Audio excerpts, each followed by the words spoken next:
Polis əməkdaşları tərəfindən narkotiklərin qanunsuz dövriyyəsinə qarşı mübarizə davam etdirilir. Nəsimi rayon polis idarəsi əməkdaşlarının keçirdikləri sonuncu əməliyyat zamanı əvvəllər də narkotiklərlə əlaqəli cinayətə görə məhkum olunmuş 38 yaşlı Elvin Əliyev saxlanılıb.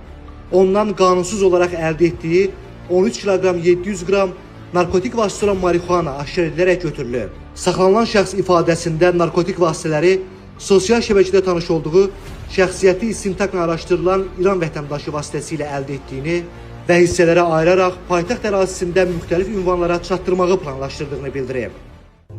Sosial şəbəkə olan WhatsApp-da Hüseyin adlı şəxslə danışırdım, İran vətəndaşı. Narkotik vasitə göndərdi, mən onu götürdüm, o deyən yerlərə qoydum, onun əsasında mənə pul verirdi. Faktla bağlı başlanan cinayət üzrə istintaq araşdırmaları davam etdirilir.